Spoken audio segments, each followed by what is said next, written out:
Don't shake it too hard, my brother sneered, jingling the shiny keys of a brand new BMW wrapped in a giant red bow. Wouldn't want your $2 to fall out. The laughter around the Christmas table felt like knives against my skin. My mother hid a smirk behind her wine glass. My father slapped the table, choking on his own pride, beaming at his golden boy. Me. I sat there with a cheap tin piggy bank in my lap, wrapped in dollar store paper, its hollow clink echoing louder than any insult. Hi everyone. My name is Elena Grace, I'm 28, and I learned that night that sometimes betrayal doesn't come with a knife. It comes wrapped in festive paper with a bow. I had been holding my breath through dinner, pretending not to notice the uneven weight of love at that table. My brother's gifts were always extravagant. Cars, houses, checks with too many zeros. Trinkets. Hand-me-downs. Excuses. But this Christmas, this one, cut different. Because it wasn't just a car. It was a public announcement. You are worth nothing compared to him. The sound of my father's voice still burns into my skull. Stand up, son. Let everyone see what success looks like. He kissed my brother's cheek, then raised his glass. To family. But I wasn't family in that moment. I was background noise, a placeholder, a shadow in their perfect holiday photo. My hands shook around the piggy bank. The cheap paint chipped under my thumb. I smiled politely, stood up and excused myself. No tears, no screaming. Just silence. Sometimes silence is the sharpest blade. I walked out into the cold night, snow crunching under my boots, breath fogging the air. The house behind me roared with laughter, music, clinking glasses. The sound of a family that never wanted me as I was. My car sat parked at the edge of the driveway, old and rusting, but it was mine. I slid in, gripping the steering wheel like it was the only thing tethering me to earth. By the time I reached the end of the road, my phone buzzed. A voicemail from my father. His voice rough with arrogance. Return the BMW or we'll report it stolen. A smile ghosted across my lips. The fools hadn't realized. The car was in my name. And for the first time in years I felt the storm inside me shift. Their game wasn't theirs anymore. The snow kept falling, but so did my fear. Something else was rising instead. I sat in the dark car replaying that voicemail over and over. My father's tone wasn't worried, wasn't protective. It was a command. A threat. Like I was some thief instead of their daughter. My fingers clenched so tight around the steering wheel, the leather groaned. They thought the BMW was theirs. They thought everything was theirs. But the paperwork told a different story. Flashback burned in my mind. 2 weeks earlier. My brother parading around the dealership, pointing at the car like a king choosing his crown. This one, he declared, chest puffed out. Dad will handle the rest. But Dad wasn't the one who signed the dotted line. It was me. My father's credit was maxed, my brother's record a mess. They had used me again. My name. My clean slate. My quiet compliance. And I had signed, smiling politely, not knowing I was securing the one thing that would shift the balance of power. Back in the present, the snow piled on my windshield, melting into rivulets. My phone buzzed again, this time a text from my brother. Don't get any ideas. That car isn't yours. Hand it over before Dad calls the cops. My lips parted into a bitter laugh. Hand it over. Like I was some delivery girl, like my existence had been reduced to errands for their convenience. But not anymore. I drove back to my apartment, a tiny one-bedroom that smelled faintly of cinnamon from the candle I'd lit before dinner. I dropped the piggy bank on the counter. It rattled with its measly $2, and poured myself a glass of water. My reflection in the window startled me, pale, tired, but with something new glinting in my eyes. Fire. That night I barely slept. The voicemail became my lullaby, the text my alarm clock. I dreamt of flashing police sirens, of being handcuffed for stealing something that was already mine. But under the fear, a thought grew stronger, louder. What if I didn't give it back? What if, for once, I kept what they tried to take? By morning I had an answer. The BMW sat gleaming outside the dealership where I'd arranged a meeting. Papers ready, keys in my bag. If my family wanted a war, I'd give them one. Not with fists, not with shouting, but with signatures. Because revenge, I realized, doesn't always come in fire. Sometimes it comes in ink. The dealership office smelled like leather and fresh coffee. The manager, a middle-aged man with thinning hair and a practiced smile, slid the papers across the desk. His eyes flicked to me with curiosity. So, you're the legal owner? Yes, I said firmly, placing my ID on the desk. Every document has my name. Not my father's. Not my brother's. Mine. The weight of those words steadied me. For once I wasn't just the background daughter. The invisible one. I was the one holding the pen, the one with leverage. The manager cleared his throat. Well, if you're sure, we can move forward. The market's good. You'll walk away with a clean check once it's processed. Not just paper but freedom. I thought about my brother polishing the hood like it was a trophy, about my father boasting to his drinking buddies. They thought it was theirs to flaunt. But legally it was never theirs at all. I signed the transfer with steady strokes, each letter carving away years of humiliation. Elena Grace. A name they had underestimated. A name now attached to their downfall. When I handed over the keys, a strange calmness washed over me. The car was gone, but in its place I had something far more valuable: choice. I stepped outside, the winter air biting my cheeks, and pulled out my phone. 5 missed calls. 3 voicemails. 1 unread text from Dad. Where's the car? Don't test us, Elena. I almost pitied them.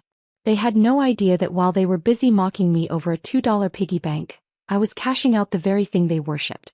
On my way home, I stopped at the bank and deposited the check. Watching the numbers appear on the screen, I felt my breath hitch. More money than they had ever trusted me with in my entire life. Money they would never see again. As I left, snowflakes caught in my hair. For the first time, they didn't feel cold. They felt like quiet applause. And deep inside, I knew I hadn't even started yet. By the time I reached my apartment, my phone was practically vibrating off the counter. I set it down and let it buzz. One call after another, like a swarm of wasps I refused to swat. I poured myself tea instead, listening to the quiet hiss of the kettle. That sound was mine. That peace was mine. Finally, I pressed play on the latest voicemail. My brother's voice, dripping with rage. Elena, you better fix this. Dad's furious. Mom's crying. Do you understand what you've done? This car was supposed to be mine. You're nothing without us, so don't act smart. Bring it back now. I laughed, soft, sharp, almost foreign in my own mouth. Nothing without them? Funny. Because right now they were the ones scrambling. I was the one holding the silence. The next call came from Dad. His voice wasn't just angry now, it was panicked. If you think selling that car makes you powerful, you're mistaken. That money belongs to this family. You're not entitled to it. Do the right thing before I make this very ugly. Ugly. The word lingered heavy. But hadn't it always been ugly? The favoritism, the insults, the way they paraded my brother like a golden calf while tossing me scraps? This wasn't new. It was just louder. That evening, I sat by the window with my tea, watching snow smear the city in silver. I thought of the piggy bank sitting on my counter. $2 rattling inside. That was their way of telling me my worth. But now my bank account sang a different song. The irony nearly made me choke. Still, I knew my silence couldn't last forever. They would come knocking. And when they did, I had to be ready, not with tears, not with apologies, but with proof. So I began collecting everything. Copies of the purchase agreement, the payment transfer, even the text from my brother claiming the car wasn't mine. Evidence of their entitlement, their arrogance, their blind underestimation of me. They thought they had raised a weak daughter. What they didn't realize was that humiliation had been my training ground. And now the storm they'd brewed all these years wasn't aimed at me anymore. It was aimed back at them. It didn't take long. By Sunday evening, a furious pounding rattled my apartment door. I didn't even need to look through the peephole to know who it was. Open this door, Elena. Dad's voice thundered through the hallway. We are not leaving until you fix this mess. Behind him, my brother's voice, sharp, entitled. She won't even look us in the eye. She knows she's wrong. Just wait until the cops get here. Cops. My chest tightened, but I reminded myself, I wasn't the criminal here. They were bluffing. They always bluffed. I opened the door just enough to meet their eyes. My brother looked red-faced and restless, bouncing on his heels like a spoiled child denied candy. Dad, on the other hand, wore his anger like armor, jaw clenched, eyes narrowed. Where's the car? He demanded. Gone, I said simply, steady as stone. My brother shoved forward. You had no right. Actually, I cut him off, holding up a folder of documents. I had every right. The title's in my name. The loan was approved in my name. And the check. I tapped my bag. Cleared this morning. All legal. All mine. For a moment, silence swallowed the hall. My brother blinked, stunned. Dad's face went crimson. You ungrateful little. He spat, but I didn't let him finish. No. What's ungrateful is years of treating me like the leftover child. What's ungrateful is mocking me with $2 piggy banks while handing him BMWs. I finally decided to stop playing my role in your little show. Their mouths opened, but nothing came out. For the first time I watched their confidence falter, their power slip. Then I shut the door, calmly, deliberately, leaving them shouting at wood. Inside my hands trembled, but my heart was steady. For once the silence belonged to me. The next morning I woke to a flood of notifications. My brother had plastered Facebook with half-truths and venom. Some people will steal from their own blood. Imagine selling your brother's gift out of jealousy. The comments were brutal. Family friends clucked their tongues, siding with him. Old neighbors chimed in. We always knew Elena was bitter. It was a digital trial and I was the defendant. For a second my throat closed with old shame, the kind they'd trained me to swallow since childhood. But then I remembered the folder of documents sitting on my desk. Facts, signatures, receipts. Truth. And truth had a funny way of cutting louder than gossip. I posted one picture. The dealership agreement with my name in bold. No caption. No explanation. Just proof. Within minutes, silence fell across the thread. The comments slowed, then stopped. A few even switched sides. Wait, so it was hers all along? My brother's post disappeared an hour later. That evening Dad called again, his voice lower, controlled. You've embarrassed us, Elena. Do you understand how this looks? We raised you and this is how you repay us. The words stung, but I let the pause linger before answering. Raised me? Or tolerated me until you needed my signature? There's a difference, Dad. On the other end he inhaled sharply. For once he had no rehearsed line, no thunder to throw. After the call ended, I sat in the quiet glow of my apartment, city lights flickering outside. I wasn't naive, I knew they weren't finished. My family never backed down easily. But the tide had shifted. And I wasn't the quiet shadow anymore. I was the storm they never saw coming. 2 days later a letter arrived. Formal, heavy with intimidation. A notice from my father's lawyer demanding I return the funds obtained from the unlawful sale of property gifted to my brother. I read it twice, then laughed. A dry, bitter laugh that echoed through my tiny apartment. Unlawful? The documents on my desk told another story. I didn't steal. I didn't trick. I simply refused to be their pawn anymore. Still, I knew their tactic. Paperwork, threats, dragging me through court if they had to. They wanted to scare me into surrender. So I scheduled a meeting. Not with them, never again, but with my own lawyer. I slid the folder across his desk. Purchase agreement, financing approval, the bank deposit slip. His eyes skimmed each page and then he leaned back, smirking. Elena, this isn't just airtight, it's bulletproof. If they push this, they'll humiliate themselves in court. That night I slept deeper than I had in years. Because for once I wasn't reacting. I was preparing. The next weekend they tried one last stunt. Showing up at my building, this time with Mom in tow, tears streaking her face. Please, she whispered at my door, you're tearing this family apart. Just give the money back, Elena. I almost faltered. Almost.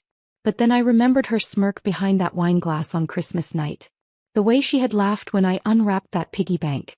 The way she had let them humiliate me over and over. So I met her eyes, calm and steady. Family isn't about blood, Mom. It's about respect. And you made it clear where I stand in yours. Her tears froze midstream as I closed the door. Behind it, their voices rose again, angry, desperate, panicked. But inside my silence was louder. Because I knew the final move was coming. And it wouldn't be theirs to make. The final move came quietly, not with banging fists or angry voicemails, but with a notice in the mail. My lawyer had sent them a formal response. Concise, ruthless, undeniable. Every document attached, every signature highlighted, every truth sealed. The car was mine. The sale was mine. The money was mine. Days later the silence was deafening. No more calls. No more threats. Just absence. For a family that once drowned me in noise, commands, insults, laughter at my expense, that silence was the sweetest music I'd ever heard. But the true justice didn't come from their silence. It came when I walked past the very dealership where the BMW once sat, gleaming like a monument to my brother's ego. Another family stood there now, their daughter running her hand across the hood of a car, her parents smiling, proud. A real gift. A real show of love. And I realized, I never wanted the BMW. I never wanted their approval. What I wanted was recognition, respect, something they were never capable of giving. So I built it for myself. With the money from the sale, I signed a lease for a better apartment, one with windows that faced the sunrise instead of brick walls. I invested the rest, little by little, into a life that finally felt like it belonged to me. On my counter, the piggy bank still sat, chipped and hollow, the $2 rattling inside. I never threw it away. It wasn't just a reminder of their cruelty, it was proof of my escape. Proof that I took the smallest insult and turned it into my greatest liberation. Sometimes revenge isn't about fire or fury. Sometimes it's as quiet as a pen scratching across paper, as steady as snow falling on a winter night. They gave me a piggy bank to mock my worth. I gave myself freedom. And that was worth more than any BMW.